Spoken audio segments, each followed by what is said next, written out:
Hello there, very good evening and welcome to Government in Transition. I'm your host, Eddy Layne. I'm joined this evening by three distinguished candidates of the People's Progressive Party Civic.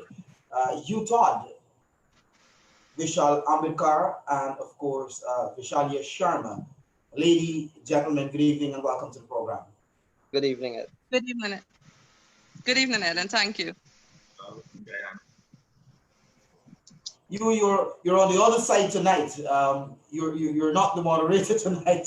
You're on the side of a guest tonight. But I'm happy to have you guys here so that we can discuss, as we do every single evening, is to update the people of Guyana on the current status with regards to the March 2nd general and regional elections. We are about 4.5 months after March 2nd when Guyanese went to the polls and voted. The world knows the results of the elections. That the People's Progressive Party Civic received 233,336 votes. The APNU-AFC 217,920, a difference in favor of the PPP by 15,416. Nonetheless, Dr. Irfan Ali is still to be sworn in as the elected president of the Cooperative Republic of Guyana, and more so, the People's Progressive Party Civic government is still to be in place. We know what happened after March 2nd. The losers, rather than taking their licks like men, based on what one former CARICOM prime minister would have said, they have been using every single avenue to stymie the process, to delay the process. The most recent being moving to the courts, and that matter was heard today. What essentially they're doing there, and I'll start with you, Hugh, Todd. What essentially they're doing there is really going to the court to say to the court, look, we're trying to steal this election, and the PPP and GCOM, they're blocking us. Could you at least rule and tell them that they should allow us to steal the elections? That is essentially what we're seeing there, you know, because the numbers are against them, but they're moving to the court. And I heard Basil Williams telling the court that GCOM must declare David Granger the elected president. As much as Basil Williams is mad, I don't know, you know, what is really happening in the coalition. You, Todd, I don't know if you can help us here. Thank you, Ed, once again for having me on your program. I think all of Guyana is fully aware of the modus operandi of the People's National Congress-led coalition government. I think people have to understand that the conception of that party was fundamentally flawed. It was built on political opportunism, and to keep that going, you have to have a very active and vibrant propaganda machinery. So what you have seen with the PNC-led coalition government post May 2015 was propaganda in overdrive. You have to remember that they believe in party paramountcy. They believe that the party should be above every other political and economic organization. They believe that only the PNC should be in charge of the state. They believe that the state was gifted to them for some strange reason. And they've continued along that vein throughout their history. If you noticed, back in their heyday, they control nearly up to 90% of the economy. So they had a firm grip on the economy between 1968 and let's say 1973, between 1973 and 1992, or to the latter parts of the 1980s. So that is what they've been accustomed to. That is what they want. That is their desire. And they will do anything in their power to find a way to hold on to power. Now, you have to understand is that they don't see themselves as representatives of the people. They see themselves as rulers. They see themselves as being entitled to govern indefinitely. So the whole talk about democracy in the rule of law, it matters not to them. They're only saying that because they know that the international system demands that of you. So they will tell you that, but in their actions, you'll see something totally different. So all of the shenanigans you've seen being played out is them playing from the playbook that they are accustomed to. They have not evolved as a political party or political organization.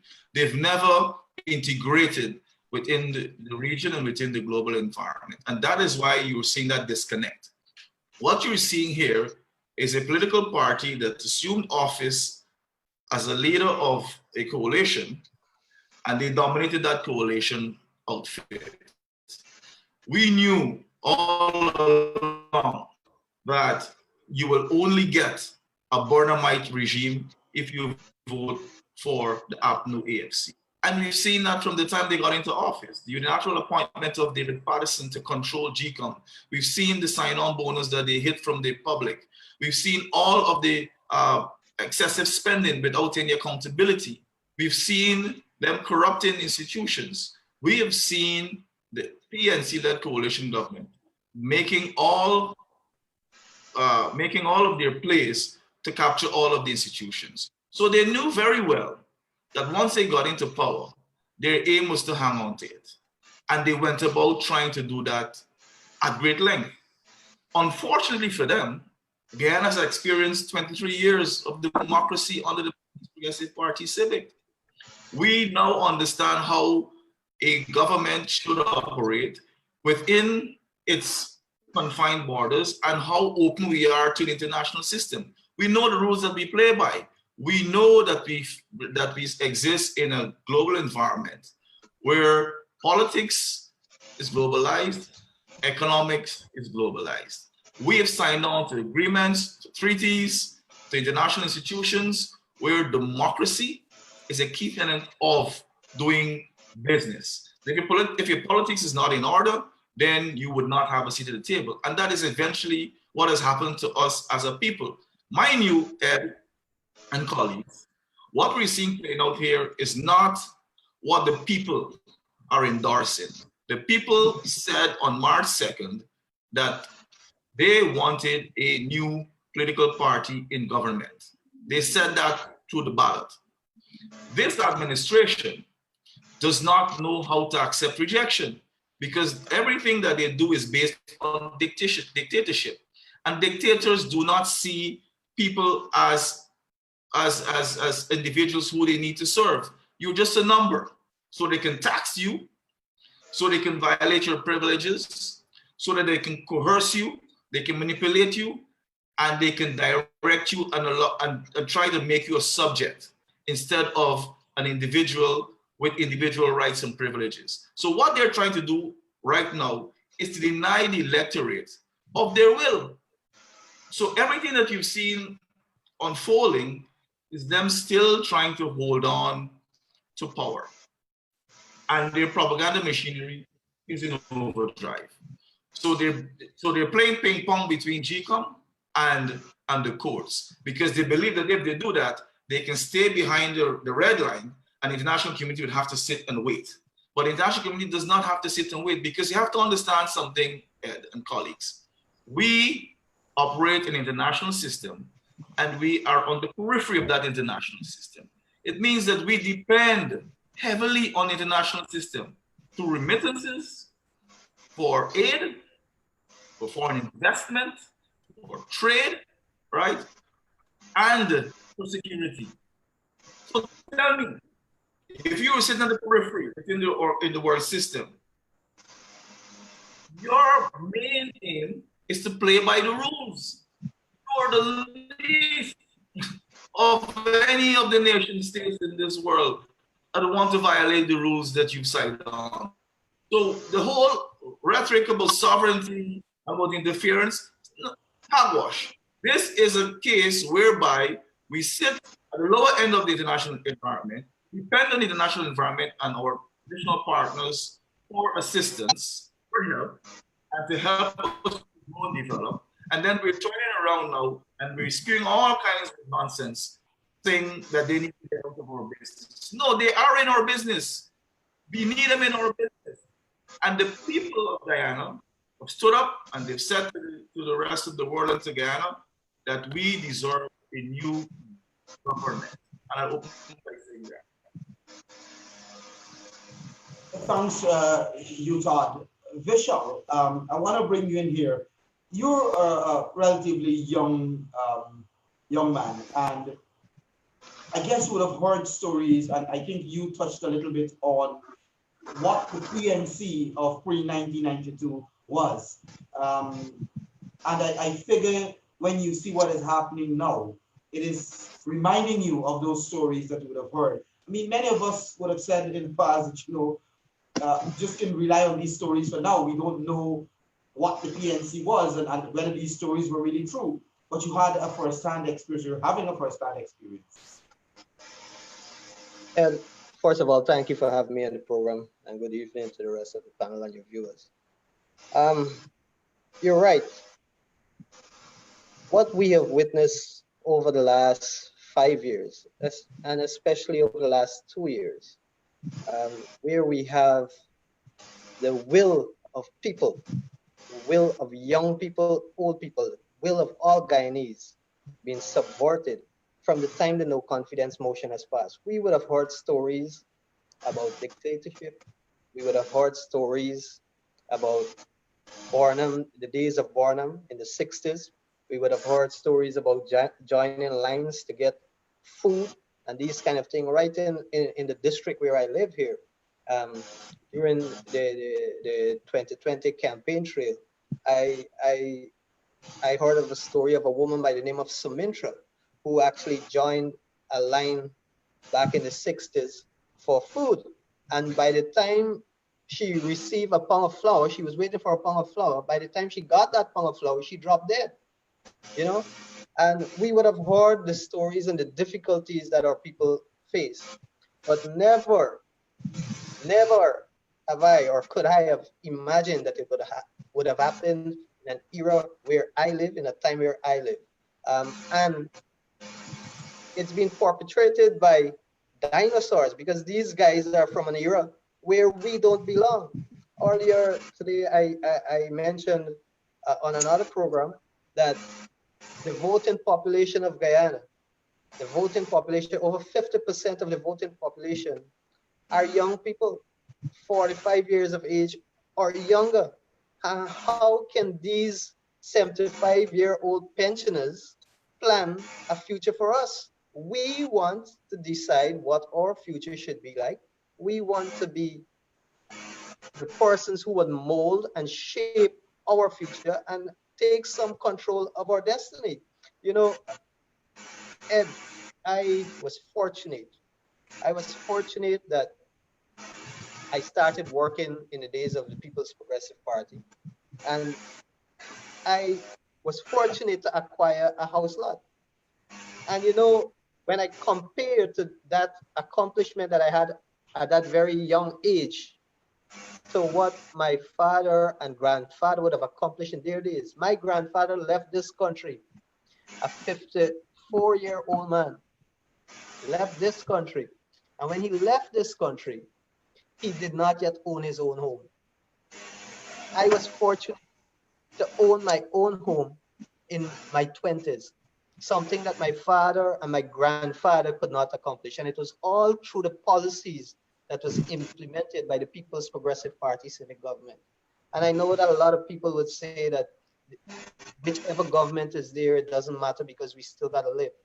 But the policies implemented by any government will make it easier or harder for you to get by, And so what we have seen here, look, speaking about house lots,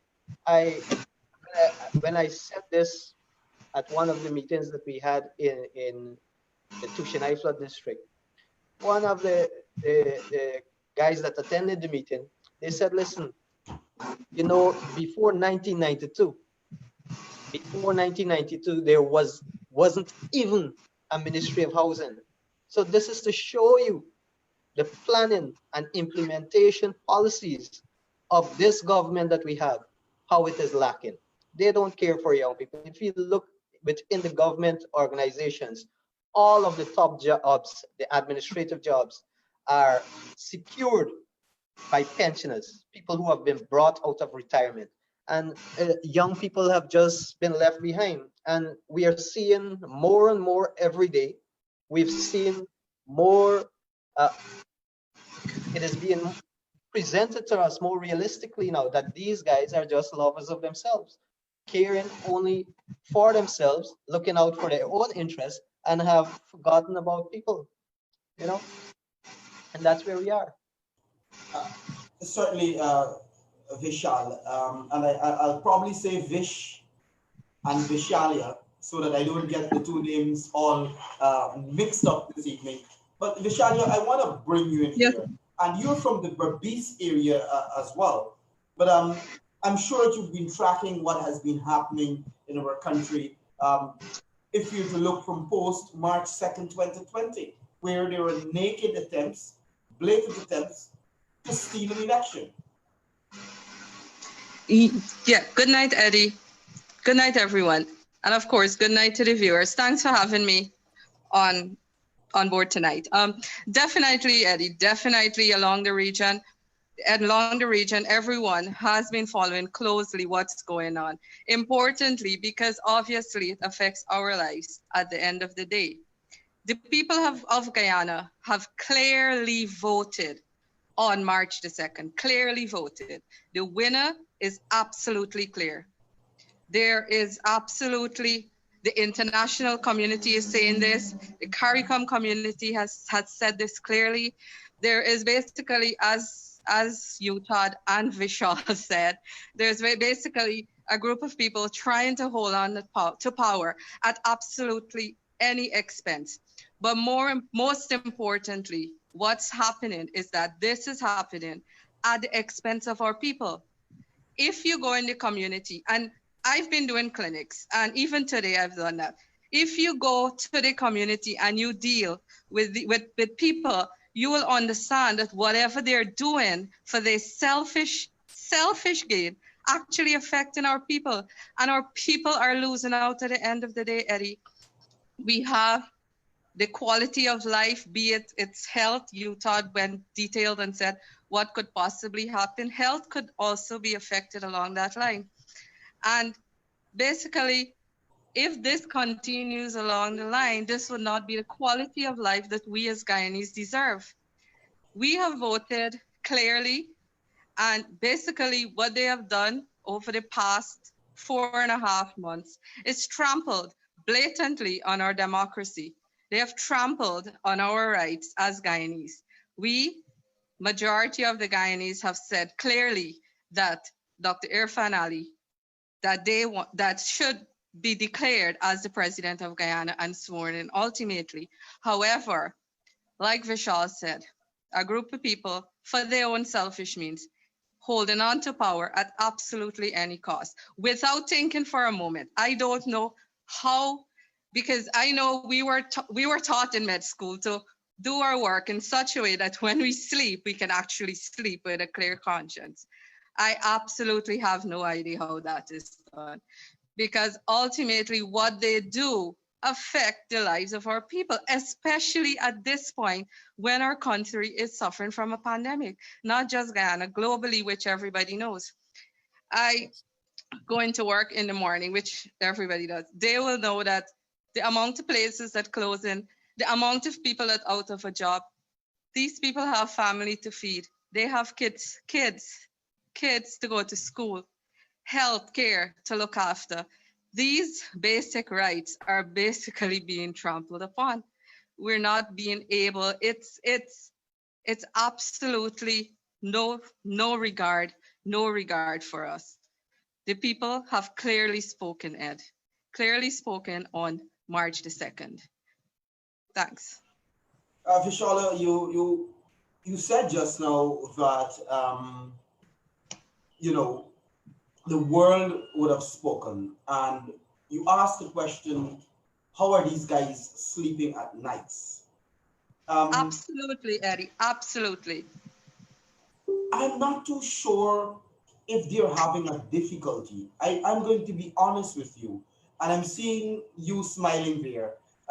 You will have gone through these issues over and over. These guys know exactly the results of these elections. Exactly, You have a absolutely. bunch of people Without a doubt. who, regardless of what, they want to hold on to power, they want to remain there, And every single attempt they make to stymie this process, to delay this process, could be for only a few reasons. One, they want to continue to pilfer the treasury like they're doing. They want to continue to transfer state assets to their friends and cronies. And maybe they want to cover their tracks, as we say, for all the corruption that would have taken place over the last 5 years. But I want us to examine where they are. And I keep using, and I guess most of you can relate to this example. You know that there is a game you play as kids. The farmer rings the bell. And that ends with the cheese stands alone. And that is what we have here. APNU-AFC is standing alone because they're the only persons who are claiming victory, are claiming that the results of the elections were in their favor. You have had the CARICOM, you have had the Commonwealth, you have had the OAS, you have had the European Union, you have had hundreds of non-governmental organizations, including the Elders, the organization that was founded by the late Nelson Mandela. And you have had individual countries, countries like Norway and others. You've had Brazil just a few days ago. I think it was yesterday Brazil made a statement. And you've had individual leaders around the country and influential people, all of them saying, you've lost the elections, take your licks like a man, and step aside. But they're the only ones claiming victory. I don't know how to really process something like this, you know, where everybody is telling you that you lost, but you're saying, no, I won. Yes. That was directed to me, Ed? Yes, go straight ahead. Well, it can be looked at from this perspective. Remember, you're dealing with dictators, and you have to understand the mind of a dictator.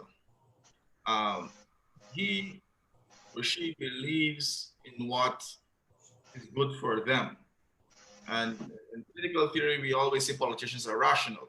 So in their head, they believe that if they are going to go into elections, whether the electorate is on their side or not, they believe that they have a right to rule. So they're starting from that perspective, that listen, we will always be in charge. It doesn't matter what people say at the ballots, because they don't cater to you. They don't have a perspective where they see themselves as servants, as elected representatives. But what has happened, because the world has shifted over the last 30 years from bipolarity to a more more plural environment where you have so many powerful actors, what has happened to the PNCs is that they've been left behind. So there's a disconnect. So what they're playing on is their old hymn sheet. So remember back in the 60s and 70s, they basically enjoyed some level of support from the United States and the West, and it's in context. But when you fast forward to the 2000s, the 21st century, it's a whole different dispensation. The world is now driven by a different set of rules, and most of the world's economies, they're operating within the same framework. Guyana is no different. The only thing different here is the PNC. And they were able to string along the other smaller parties and the AFC. And I've seen some of the other smaller parties distance themselves eventually, but it took too long in my view. So what you've had here is a PNC-led coalition that has, you know, unfortunately still a sizable amount of support, trying to use that to convince themselves that they should stay in power. So what they've embarked on is a dictatorial journey. So for them, it doesn't really matter what you say, because in their mind, they should always be in charge of the state. They have not evolved. Many people thought they would have evolved because so many things would have changed. They had new persons coming on board. And there's a reason why when you look at the hierarchy of the PNC, it is still heavily stacked with people who came from that era. Because Granger knew that he needed to continue with the same older policies. So what he did, he surrounded himself with persons who were still committed to that type of thinking and ideology. But it is a misfit because it is not compatible with the current trend. And that is why they're in this bind, because the PNC alone is trying to say to the rest of the world that they should remain in power. They're not fooling themselves. This is what they believe in.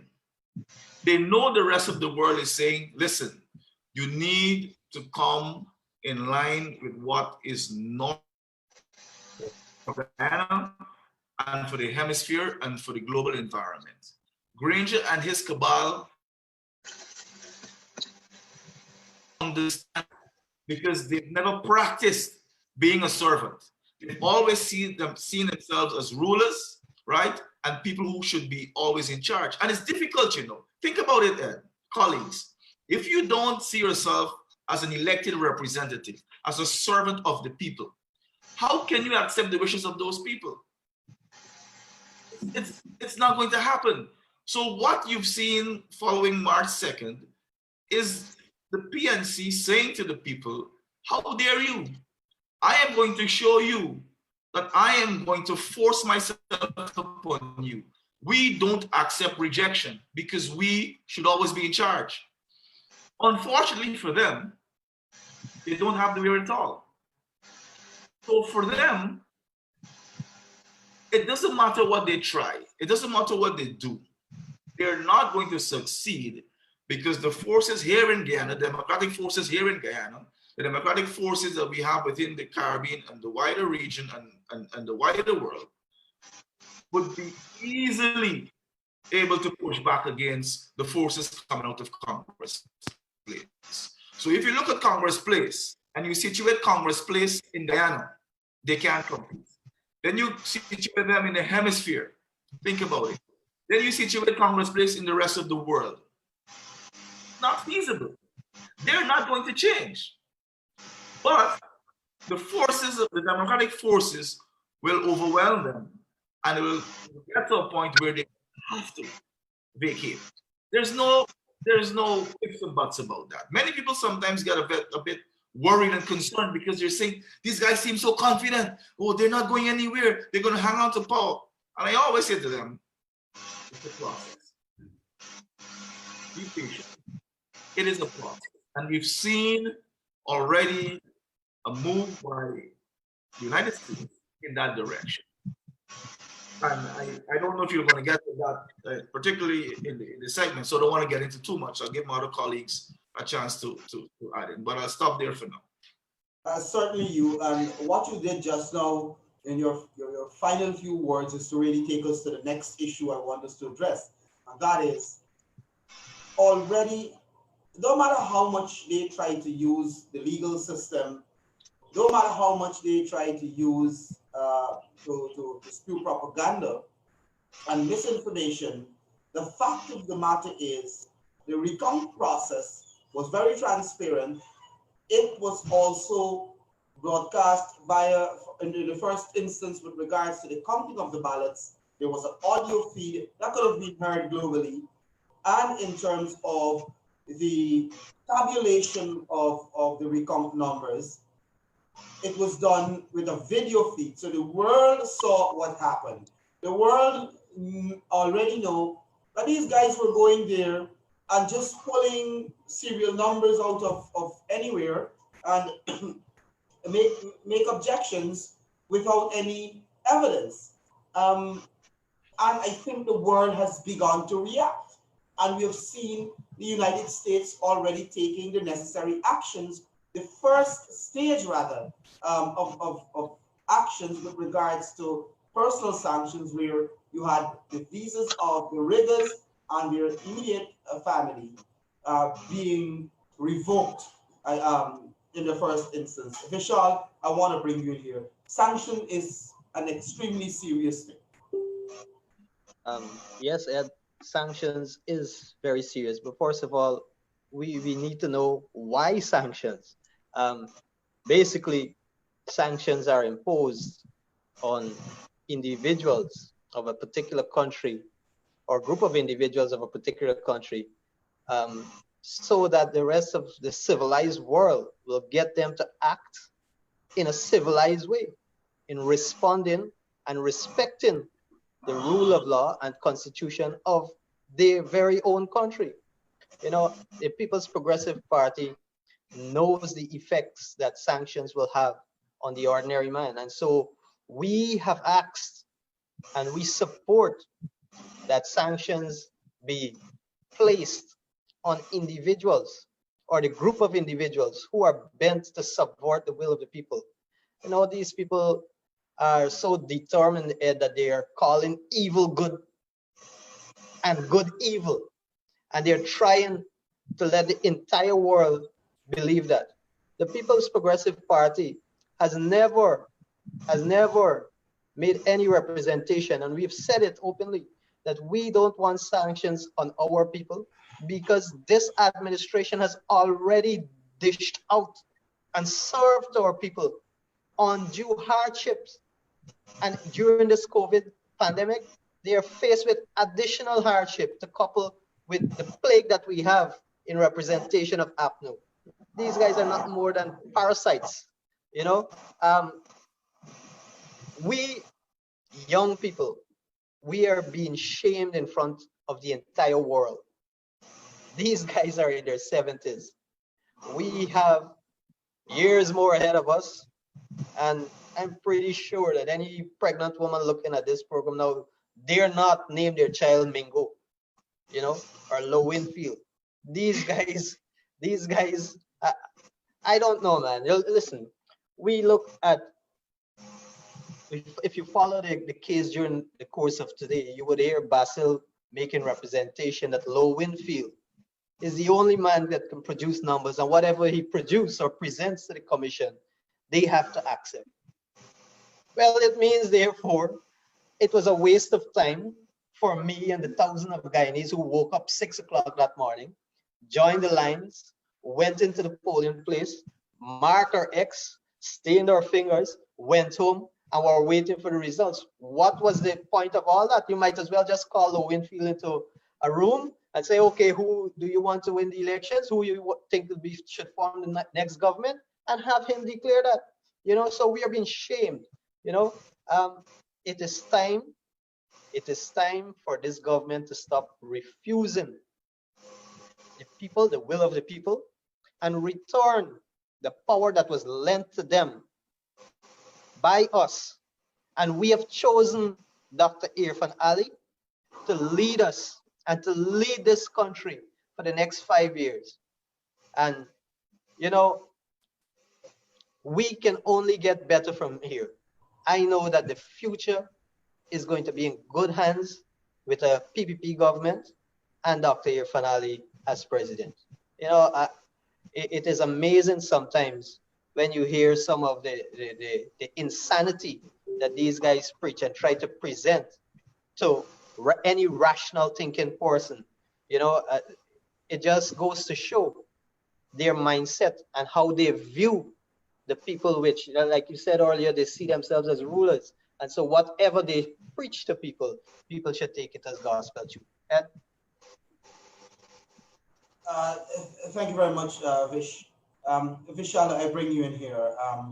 Sure, Ed. And before I ask you to come in, I want to just add to what you said, Vish. And I want to make this clear, because this has been the new propaganda that they're spewing with regards to sanctions. And I want to just support the point that you made earlier. The People's Progressive Party Civic has never and will never, ever call on any other country to impose sanctions on Guyana as a country, because we understand that sanctions have very, very devastating impacts and consequences on the lives of the poor people in this country. But we will, as we go along, discuss if we were to reach a point of sanctions on the country, how it could impact our people. So we have never called for sanctions in Guyana. We have always maintained and keep repeating the point that sanctions should be imposed on those who are seeking to thwart the will of the people, those who are seeking to trample on our democracy, and those who are seeking to aid and abet David Granger in becoming a dictator. So we should make that point clear, that the PPP has never and will never call for sanctions on Guyana. We want those who are trying to steal the elections to be sanctioned, and it is exactly what the United States has started with, by imposing sanctions on specific individuals who are part and parcel of that rigging cabal. Vishal, I bring you in here now. Surely. Oh, definitely. Definitely, that's one of the things, is that the People's Progressive Party has no point, as you clearly mentioned. Sanction has an effect that none of us want for our country. Guyana is absolutely a beautiful country. If you start even thinking along the healthcare system, basically all the system, in Venezuela, for example, in 1 year, the indicators increase significantly. And that's just one indicator, the maternal mortality, all because of sanctions. Now, the thing is, the PPP clearly stands ground in that sanctions of personal nature, not to affect the entire country, as you, Todd, and Vishal would have stated. And of course, that's not the direction where we want to go as a country. The PPPC, the people have spoken.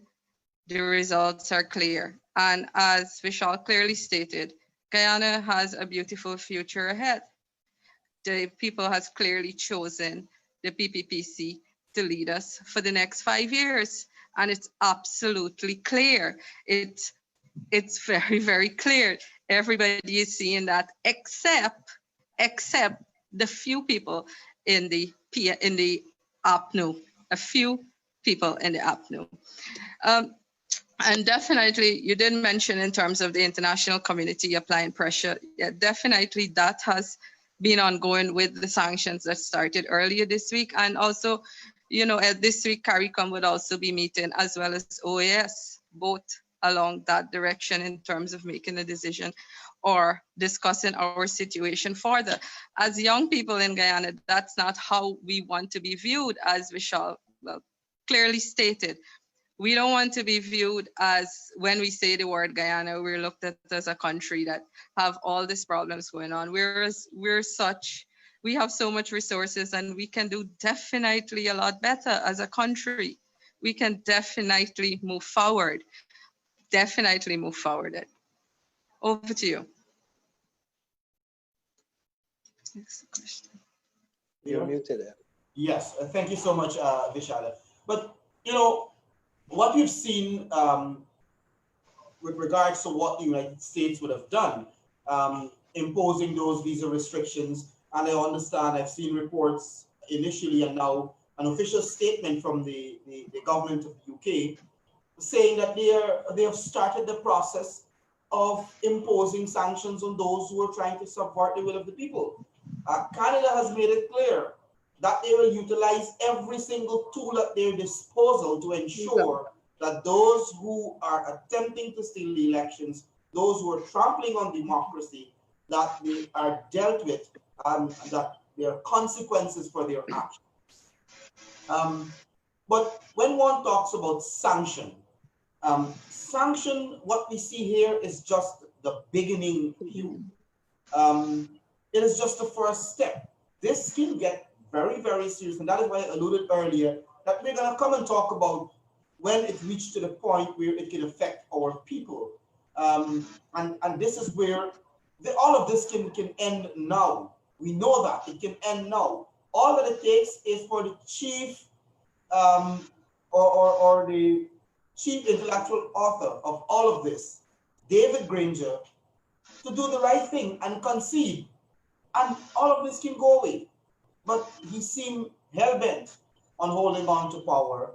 And, after you move from these visa restrictions, it can get much worse for individuals and then morph into sanctions that will affect our country. Todd.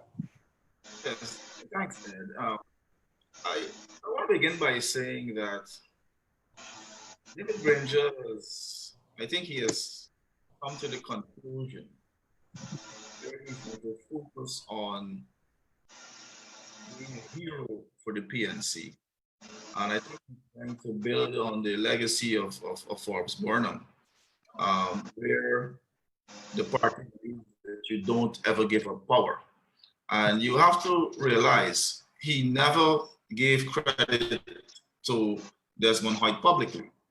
Desmond Hoyt in 1992 would have conceded. In a matter of 2 or 3 days. It was a little pushback, but then he realized that for the future of Guyana, for the well-being of Guyana, he needed to concede, right? And he allowed Teddy Jagan to assume office and transfer power. We had some difficulties in that era and so on and so forth. But credit to Hoyt, he did the right thing, right? His base was not happy. Some of his key members were not happy, and I don't want to get into that. But the point I'm trying to make to you is that Granger believes that for him to remain a strong and important figure in the PNC, he has to go down blazing, as they would say. But unfortunately for him, he is misplaced in his head. He's misplaced.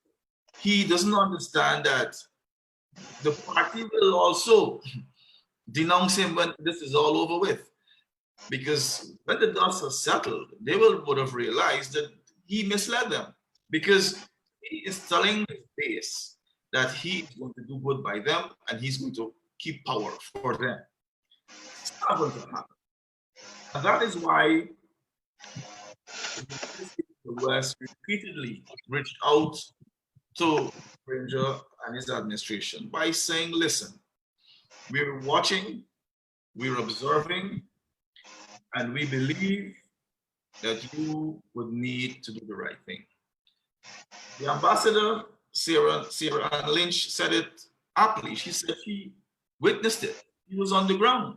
And she is the eyes and ears in Guyana for Washington. She participated in the process after March 2nd as well as during the recount process. So America is pretty much involved. The UK is pretty much involved. Canada is pretty much involved. They are integrally involved. They know what is going on and they know what should be the right thing to do. All they were trying to do is to point him in the right direction, to let him understand that you have to accept the will of the people. We know that you're a dictator. We know what dictators do. Please, don't do it. They were really reaching out to him in a very kind way. But then they began using very strong language, which they had to do because it appears like he did not want to listen. And what the people of Guyana need to understand is, listen, David Granger and his administration were, quote unquote, the people's representatives. The rest of the world would speak to us through those representatives.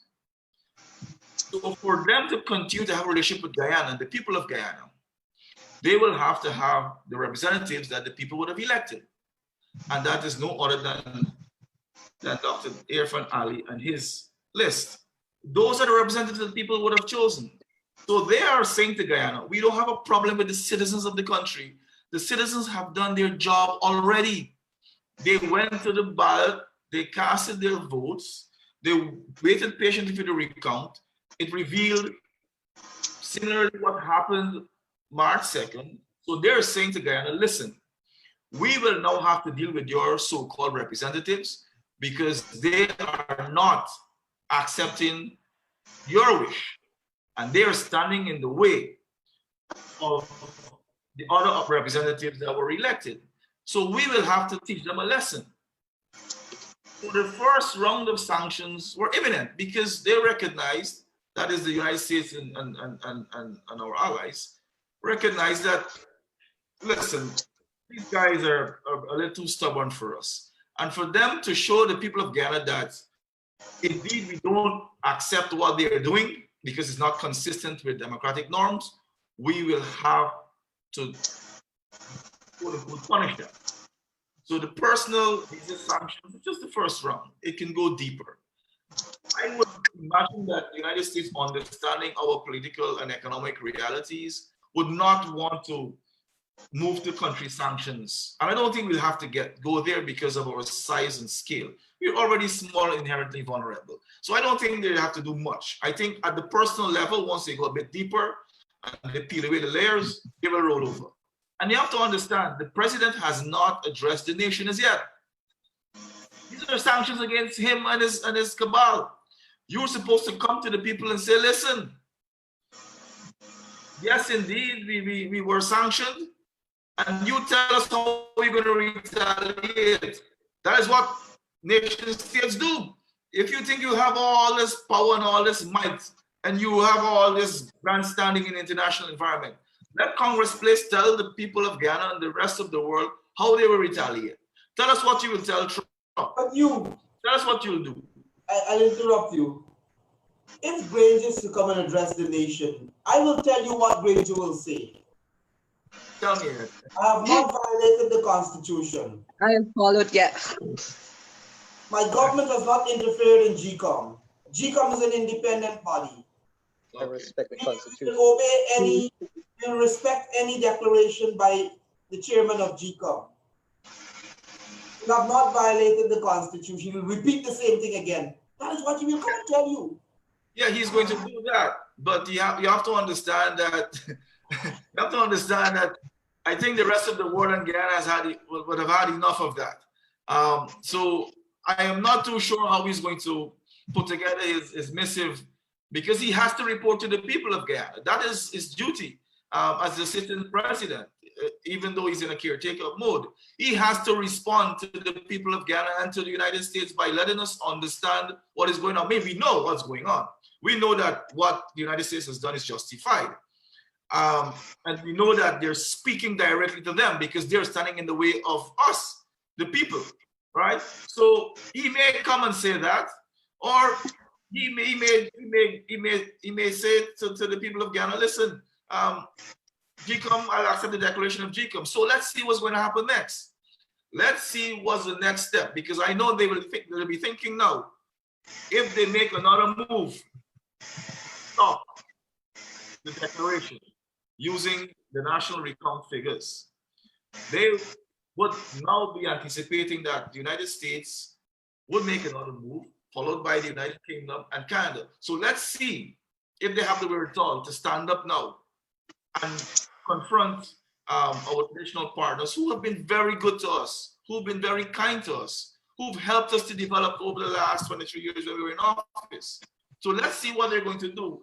I agree with you, Ed, that he's going to say that he is always abided by the Constitution, his government has done nothing wrong and all of that. But when you peel away all of that, we know he is behind everything that is happening right now. And that is why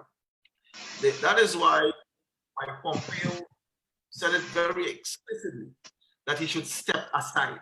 That is a very strong message from the top diplomat within the United States. That's a very strong message. To tell him to step aside is implicit that, listen, you have lost. We see the PPP as the victor here, and Irfan Ali is the duly elected president, and that is what we're going with. That is what we'll accept, because that is consistent with the will of the people. They're not taking sides, and they said it clearly. We are not taking sides here. We are not favoring the PPP over the PNC. We are looking at the expressed will of the people. That is all it is. And the PNC standing in that way of that. And they are trying to shield the people from the reality, which is a declaration consistent with the national recount figures. And that will not happen because the democratic forces are stronger than the dictatorial forces coming out of Congress Place. Thanks to you. Vishal, I'll bring you in here then, Vishalya. We have maybe about 10 minutes or so more to go. So I'm going to bring you in, then we're going to move to our final issue. All right. So I want to add to what you said just now. You know, I'm very thankful for the international community being here for the last 4 months through all of this. God knows what would have happened if they weren't here. They would have been here, they would have seen everything from the Ashman's building, spreadsheets, bed sheets, you know, and we're here today and they are imposing sanctions to ensure that this dictatorial rule comes to an end and comes to an end swiftly. You know, sanctions against any country is devastating, but to have a dictatorship rule and govern you, you know, it's sometimes I'm lost for words because it's unbelievable. Vishal, better not. Vishal, dictators don't govern. You're right, you're right. They dictate. Yeah, you're right. To be living on that dictatorship, you know, in this day and age, it's unfortunate. And I want to thank CARICOM for showing us that they will not tolerate despicable leaders who does not stand on the side of democracy. And thank them for standing for fairness, justice, and righteousness. You know, the OAS is made up of North America, Central America, and South America, and they meet on a forum where they discuss political issues, and they make decisions. And whatever happens here in Guyana will ultimately affect the rest or the other countries in this region, in this part of the world, Caribbean countries as well. And to have them support democracy and peace, these are the very pillars of which the OAS stands on. They support democracy, peace, security, development of countries, and these all include human rights. You know, I have all confidence that they will continue to stand by the Guyanese people and the pillars on which they were founded. And I know early next week, I think, the OAS will be meeting at CARICOM, and there will be harsh consequences and actions meted out to those who continue to subvert the will of the people. Ed? Thanks, Vish. Vishalya, your closing comments, because we're almost out of time. Okay. Yeah. Well, Eddy, it's been quite challenging times. Like everybody is echoing the exact sentiments. The population, they're frustrated, they're fed up. Most of our Guyanese brothers and sisters, I am sure many of them struggling just to make ends meet. They're extremely fed up and they're frustrated. At this point, especially like I mentioned earlier, in line with the pandemic, at this point in time, I want to ask that everyone, of course, remain calm, stay focused, and definitely good sense will prevail at the end of this, because right and democracy could only be right. We cannot subvert the will of the people. Like everyone is saying, yes, the international community, we're extremely thankful for the role they have played. I mean, I have to bring this up here. I was listening to Dr. Ralph Gonzalez when he mentioned jaundice source. I've never looked at jaundice from that perspective, but I think they have been called practically all the names, and they know what they're doing is absolutely wrong, and it's affecting the people. It's affecting our Guyanese brothers and sisters.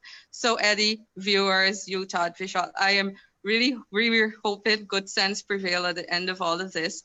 And of course, our Guyanese brothers and sisters, stay calm, be patient, and we will win at the end. Democracy will win at the end. Thank you very much, Eddy. Thanks, Vishalya. You thought your closing comments. I want Guyanese to be reassured that democracy is alive and well in Guyana. And that is the reason why David Granger was not able to swear in using falsified numbers. That is the reason why, because democracy is still alive and well in Guyana. We have tremendous support from our traditional partners, from our international organizations, from our regional partners and organizations. So we are in good company. People have to understand that the Progressive Party, Civic, has always been on the right side of history. Conversely, the PNC has always been on the wrong side of history. But like in any other democracy, once you have good support, there's a possibility that you can get into power. But I believe that this, what we're going through, will be left in the memories of Guyanese for decades to come. Even the unborn, but coming to this country and understand that the PNC is no longer a viable force. They're no longer a credible force. And we will have to, as Guyanese, as a political party, to move this country forward and push the PNC into a very small corner. Because you have to understand, colleagues in Ed, the PNC has always been destructive to Guyana. They've done it between 1968 and 1992, and they've done it between 2015 and the present day. They've always had a destructive record. We have only one viable party, one choice, and that is the People's Progressive Party Civic. And that is why people went to the polls and voted resoundingly for the People's Progressive Party Civic. There's a reason why. Because they've looked at our record when we were in office, they've looked at our performance in opposition, and they recognized that we were good enough to be back in government. And that is why we're at this juncture where we are waiting for the credible declaration, Dr. Irfan Ali being declared the president, sworn in, so that we can move this country forward again. We have to be able to come together as a people, because you have to understand, Dr. Irfan Ali is going to govern for the entire nation, for every demographic. It doesn't matter what your political affiliation is. He is going to bring everyone on board. He's already mentioned in his manifesto that his policies will be inclusive. Vishal talked about youth. We will have a youth advisory committee. That's important, to advise the president. We have good things in store. We had a good record between 1992 and 2015, and we will only build upon that, because the People's Progressive Party Civic is a party that understands development, that understands service, and understands commitment. We are servants, we are elected representatives, and we will do good by the people. So people of Guyana, please remain patient, remain vigilant, remain focused, because democracy shall prevail. Thank you, Todd. A minute, Vishal, for your closing comments. Ed, it is still not too late for Mr. Granger to do the right thing. It is still not too late for him to be a man and do the right thing. Put country first. Put country first before party interest. You know, put Guyana in the hands of the youth so that we can contribute to this country and call it our own. You know, that's all I can say at this point, you know, because it's been 4 months. All of our lives have been at a standstill. Young people, young college students who wanted to, or who are waiting for the implementation of policies that will make studies easier for them, access to loans, free education, etc., to build on the promises of the People's Progressive Party. We're still waiting, and I feel that as a grandfather to people of Guyana, to the people of Guyana, to the children of Guyana, Mr. Granger should do right for his grandchildren. Thank you. Vishalya, Sharma, well, I should have said from the beginning, Dr. Vishalya Sharma. My apologies. That's not, okay, Eddy. That's absolutely okay. I didn't hear you. Sorry. I said I apologize for not following protocol. Oh, that's totally okay, Eddy. Vishalya is fine. You, Todd, and Vishal, Ambekar, I want to thank you guys so much for joining me this evening. And I want to join with you in calling on Guyanese to remain calm, to remain patient. This will all end very soon. I think they have explored all their options and all of them would have failed. At the end of all of this, democracy and the will of the people will prevail. And like you said, Hugh, Todd, like you said, Vishal and Vishalya, a People's Progressive Party civic government will be in place pretty soon to begin the rebuilding of this country, which was destroyed by Granger and his cabal in 5 short years. So again, I want to thank you guys for joining me this evening. Thank you for having us. Thank you for having us, Eddy. And to our viewers, we want to say thanks for being part of the program. We're going to be back here with you tomorrow for another program of Government in Transition. Until then, we urge all of you to stay safe. Bye.